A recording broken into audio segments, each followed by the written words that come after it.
Hi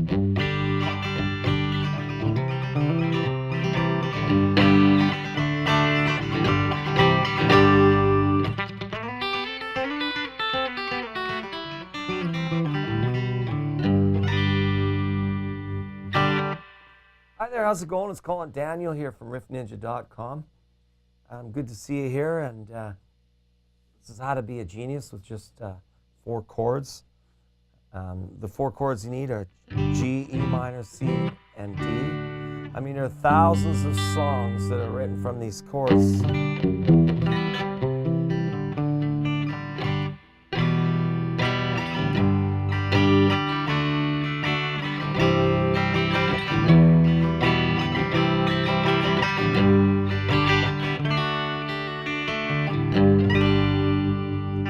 G, C, and D are 1, 4, and 5. They're what they call the three primary chords, 3 main chords. G is your tonic chord.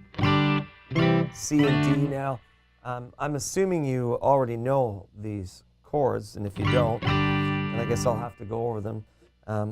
This is a very standard G chord. I guess the most standard G chord is like this. I prefer my G chord with the extra finger. But it's G, C, and D. Very common chords. Whether you play your G like this, you know, I sometimes play a C with the G bass note, which adds the extra finger too. I wouldn't consider this a total beginner's lesson because you have to at least know G, C, and D, and E minor. After that, it's easy. So the reason why I've put these 4 chords together is because G, C, and D are 1, 4, and 5 out of the scale. G is the 1, that's the tonic or the keynote. C is the 4. D is the 5. Those are the other harmonies that go G, C, and D, and these are major chords. There's 1 minor, the relative minor, and it's E minor. Now that applies in any key. So if you've got G, C, and D, and it's relative minor, E minor, I mean, how many times have you heard things like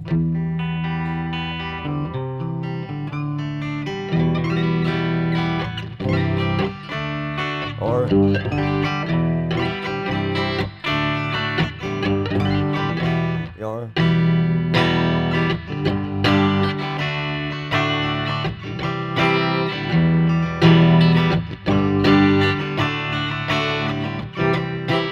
know, these chords work really, really well together. They sound good on the guitar, and they're not that hard to play. Now with this funky little device called a Capo. Now, I use this style of Capo with a little adjustment on it. This is a Kaiser Capo. It's about $10. It's a 10 to 12 bucks, I guess, depending on where you live and what store you buy it in. And it's adjustable. This fits a lot of different guitars. This works on my acoustic guitars, works on my mandolins, my banjos, works on a lot of different guitars, even works on my 12-string. And I like it because it's got an adjustable tension on it. So what I do, say for example now, I've got G, C, D, and E minor. That's in the key of G. If you want the key of A, G to A is a tone higher or a whole step higher, so that's 2 frets. So now you want the key of A, you just move it up 2 frets. You capo it down. When you capo, you'll notice that I kind of find like the center and center the capo clamp with the guitar. And then the beauty of having an adjustable capo rather than a non-adjustable one, a spring clamp one, which I don't like because I can't always adjust the tension because each guitar takes a slightly different tension, eh? That's why I like the fine adjustment capo. Okay, now you'll hear these strings. I'll just pick through the strings until I've got just enough pressure on it. Now you got the 4 primary chords in A major. What used to be a G major and the tonic chord is now the A major and its tonic. What used to be the 4 chord C major in G is now a D, and the D is now an E. So this is A, D, and E because you move the capo up 2 frets, right? And this is F sharp minor.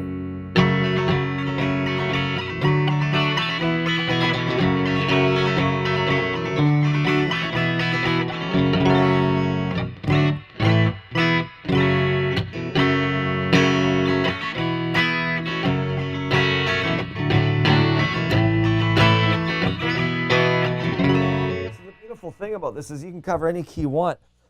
I like this trick because a lot of times if I'm writing, I want one guitar that's up higher and one guitar that's a little lower, so you can separate. Like say for example, if I move it to the 7th fret, that means I've taken G, C, and D, and a C minor, which is the key of G, I moved it up 7 frets.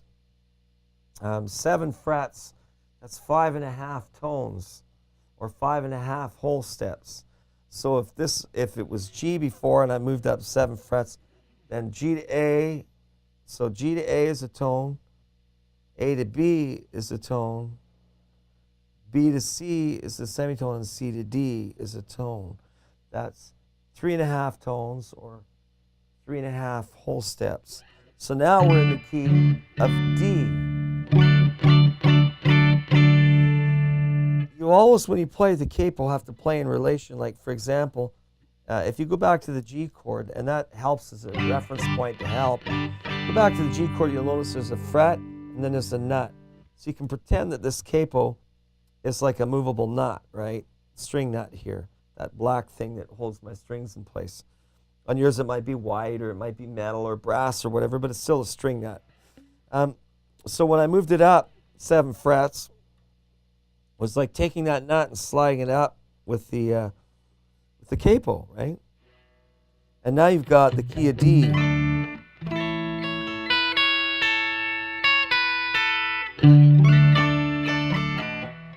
You know, and so there's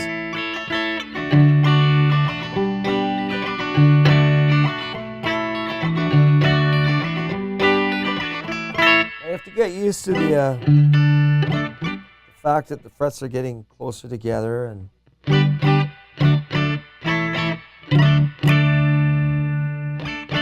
a little more difficult to get some of your fingers in there if they're thick fingers, but you can cover pretty much any key you want.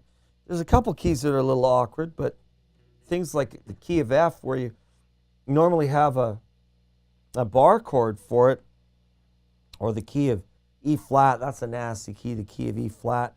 You know, keys like that don't work very well unless you've got a lot of bar chords, whereas with this capo and using G, C, and D, and E minor, you can cover all these different keys. And of course, that means you can experiment by moving them up and down, and you'll find that they have different colors as you move them up or down. For example, if I play it at the 5th fret here, the 5th fret is 2.5 whole steps, or 2.5 tones, 5 frets, and that would be the key of C.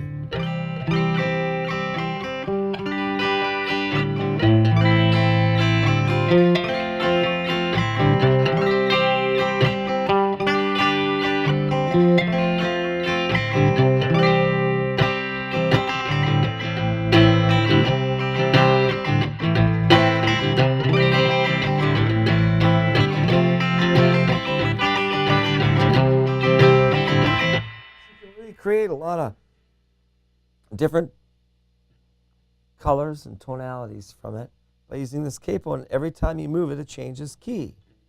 You know, you move it to the 3rd fret, this would be the key of B flat now, which is usually a hard key to play in, right?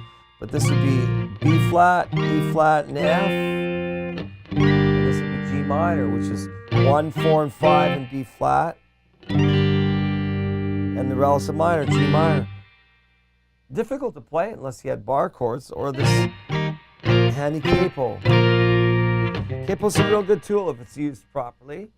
You can have a lot of fun with it. So you could easily write songs using the 3 primary major chords and 1 minor. Very useful. That is the skeletal form of all songwriting. Not always directly, but definitely you'll find those chords in pretty much every song you ever learn. So I think I've made myself quite clear here. You know, you can move it wherever you feel like moving it. If I move it to the key, if I move it up 4 frets, I'm in the key of B, you know. This would be B, this would be E, and this would be F sharp. This would be G sharp minor. Everything moves up in relation compared to what we first started with. If we started with G, C, and D, We move it up a tone, then it's going to be A, D, and E, because tone higher, a whole step higher from G is A. And that'd be A, D, and E. You know, you move it up again, another tone.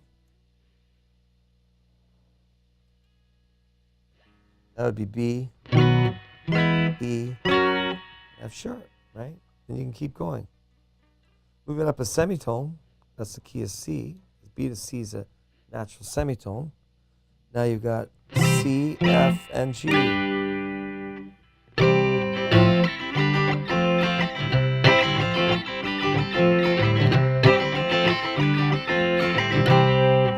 So yeah, you've got all these different keys you can draw from, all these different colors and tones. Should be able to come up with some great songs with that. Lots of other people have.